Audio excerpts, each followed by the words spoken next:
നാം കാണേണ്ടത് ഇതുകൊണ്ടൊന്നും ആ പദ്ധതി തകർന്നില്ല. ലക്ഷക്കണക്കിന് ഉപഭോക്താക്കളുമായി കെ ഫോൺ മുന്നോട്ട് പോവുകയാണ്. ഇവിടെ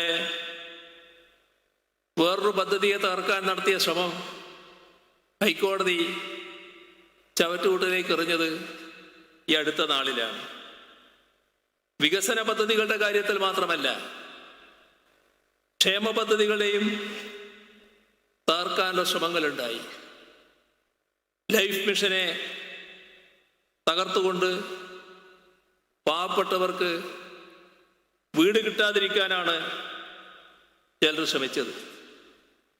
ഇപ്പോഴെന്തായി? കേരളത്തിൽ പൂർത്തിയാക്കിയ വീടുകൾ 4.5 ലക്ഷം കവിഞ്ഞു.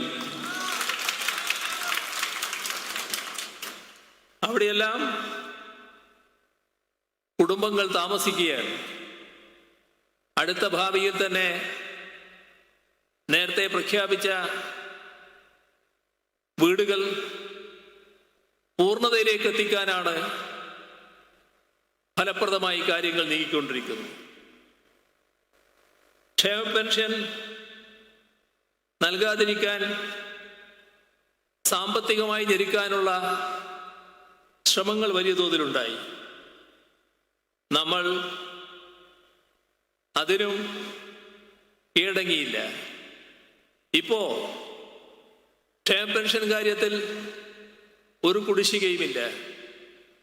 എല്ലാവർക്കും കൃത്യമായി തന്നെ പെൻഷൻ ലഭ്യമാക്കുകയാണ്. 60 ലക്ഷത്തിൽ പരം ആളുകൾക്കാണ് 1600 രൂപ വീതമുള്ള ക്ഷേമ പെൻഷൻ നാം ലഭ്യമാക്കുന്നത്.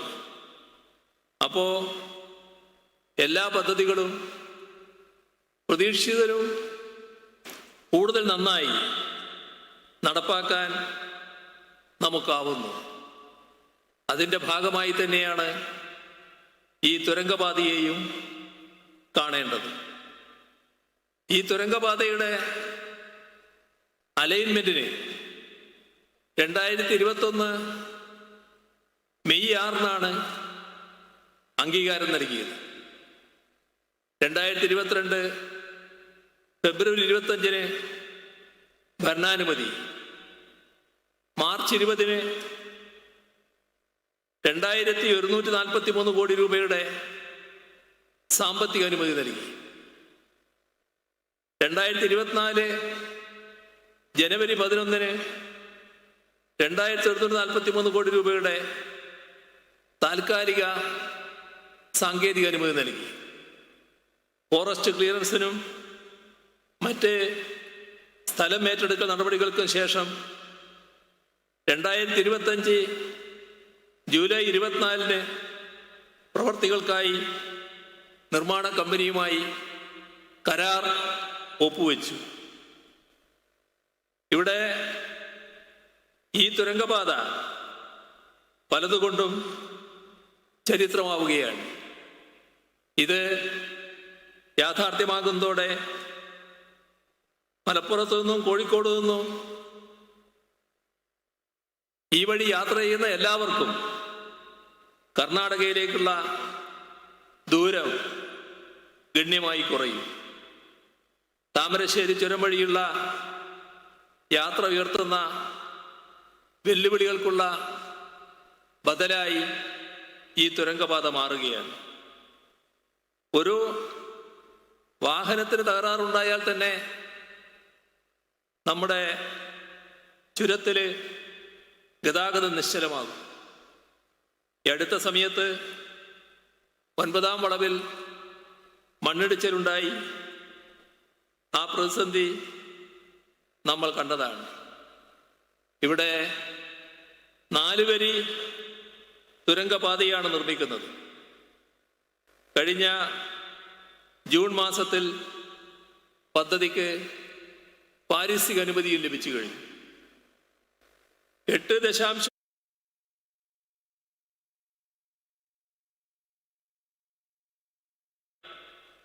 ഈ പദ്ധതി നിലവിലുള്ള 2 റോഡുകൾ ആനക്കാമ്പൊയിൽ മുത്തപ്പൻപുഴ മറിപ്പുഴ റോഡ്, മേപ്പാടി കള്ളാടി ചൂരൽമല റോഡ്, ഇവയെ തുരങ്കപാതയുമായി ബന്ധിപ്പിച്ചാണ് ഈ പദ്ധതി രൂപീകരിക്കുന്നത്.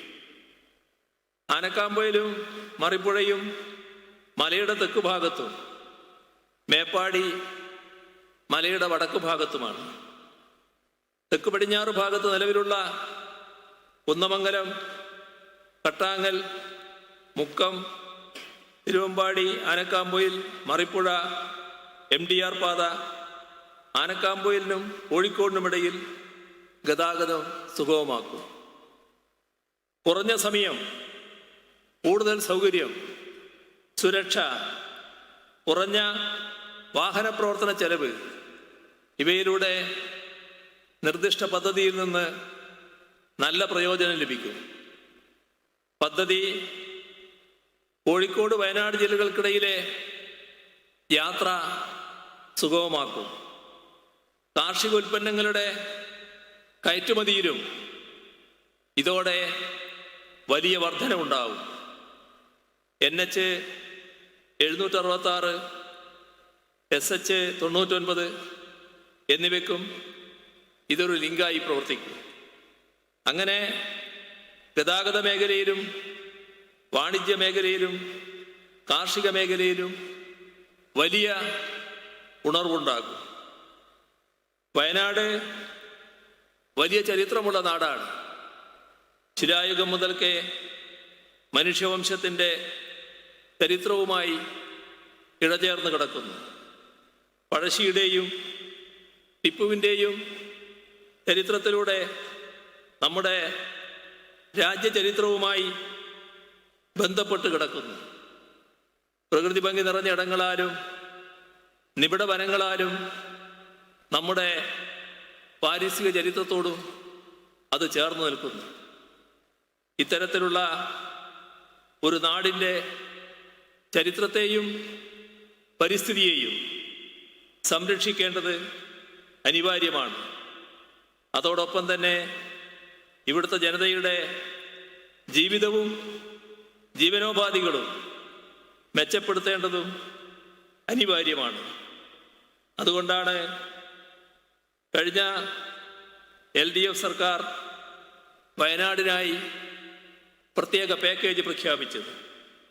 അതിൻ്റെ തുടർച്ച ഇപ്പോഴത്തെ LDF സർക്കാരും ഉറപ്പാക്കിയിട്ടുണ്ട്. നാം ഇന്ന് ജീവിക്കുന്നതിലും മെച്ചപ്പെട്ട പരിസ്ഥിതിയോടെ ഈ ഭൂമിയെ വരും തലമുറക്ക് കൈമാറലാണ് നമ്മുടെ ദൗത്യം. അതോടൊപ്പം അവർക്ക് വേണ്ടി ഭാവിയെ മുന്നിൽ കണ്ടുള്ള വികസന പദ്ധതികൾ നടപ്പാക്കുകയും വേണം. അതാണ് കേരളത്തിൻ്റെ സുസ്ഥിര വികസന മാതൃക.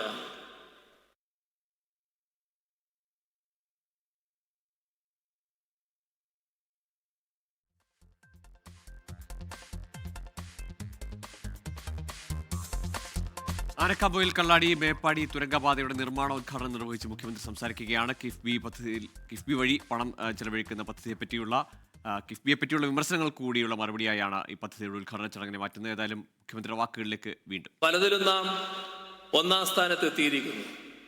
ഇനി വീണ്ടും അവിടുന്ന് മുന്നോട്ട് പോകണം. ആ കാര്യത്തിൽ എല്ലാവരുടെയും സഹായവും സഹകരണവും പിന്തുണയും ഉണ്ടാകണമെന്ന് അഭ്യർത്ഥിച്ചുകൊണ്ട് ഈ തുരങ്കപാതയുടെ നിർമ്മാണ ഉദ്ഘാടനം ഒരിക്കൽ കൂടി നിർവഹിച്ചதை അറിയിച്ചുകൊണ്ട് അവസാനിപ്പിക്കുന്നു.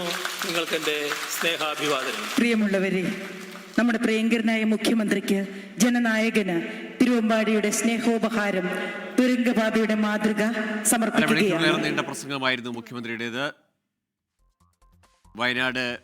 വയനാട്ടുകാരുടെ ഏറ്റവും വലിയ സ്വപ്ന പദ്ധതിയാണ്, അല്ലെങ്കിൽ ഒരുപക്ഷെ മലബാറിലെ തന്നെ സഞ്ചാര മേഖലയിൽ, ഒപ്പം ഗതാഗതത്തിനപ്പുറത്തേക്ക് ചരക്ക് നീക്കത്തിലൊക്കെയും സംസ്ഥാനത്തിൻ്റെ വികസനത്തിൽ നിർണായകമാകുന്ന ഒരു തുരങ്കപാത. അതിൻ്റെ നിർമ്മാണോദ്ഘാടന ചടങ്ങിലായിരുന്നു മുഖ്യമന്ത്രിയുടെ ദീർഘമായ പ്രസംഗം. ആ പ്രസംഗത്തിൽ ഉടനീളം കിഫ്ബി വഴി